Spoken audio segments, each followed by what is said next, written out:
Today I got an electric e-bike in the stand. We're going to be replacing the rear tube and then replacing the brakes with some hydraulic brakes.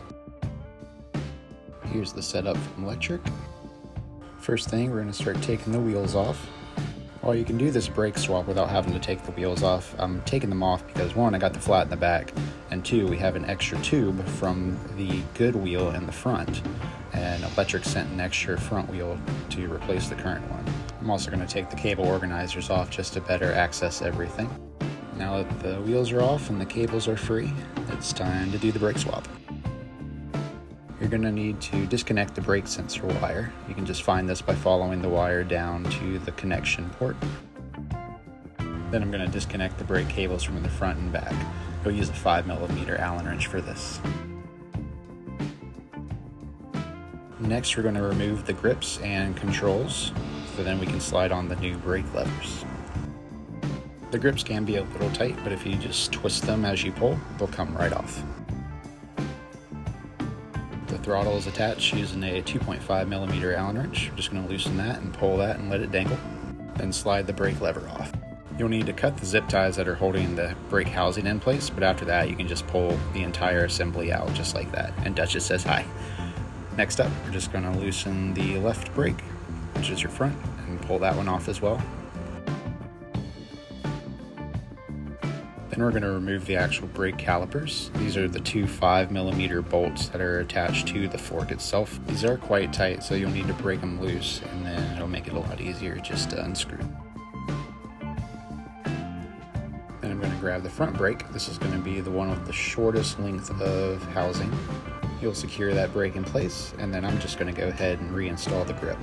One easy way to reinstall a grip is to spray the bar with a little bit of isopropyl alcohol, or if you have hairspray, it works really well. So make sure the grip is flush with the end of the bar and then push the plug back in. Now we're going to install the new brake, and we're going to remove the pad spanner. It's very important to not squeeze the brake until you have the wheel back on the bike with the disc in between the two pads. At this point, you're going to want to center the caliper on the actual brake rotor using those two 5mm Allen head bolts on the top there. You're going to pump the brake a few times, spin it, and make sure the rotor doesn't rub on the brake pads. Reinstall your brake sensor.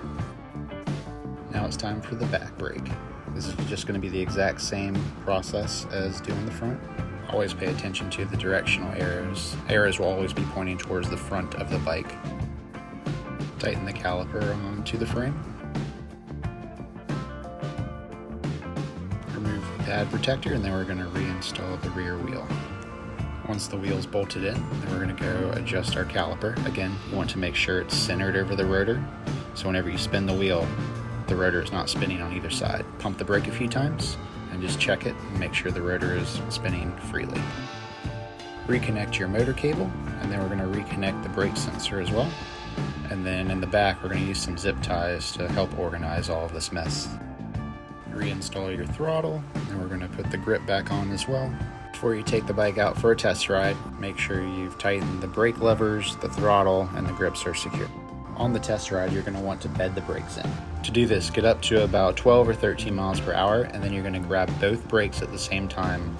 Do not come to a complete stop, but just slow down to like 2 or 3 miles per hour, speed back up, and repeat the process about 10 times. This process heats up the brakes and embeds a little bit of brake pad material onto the rotor, helping for a stronger grip. Thanks for watching, and happy riding.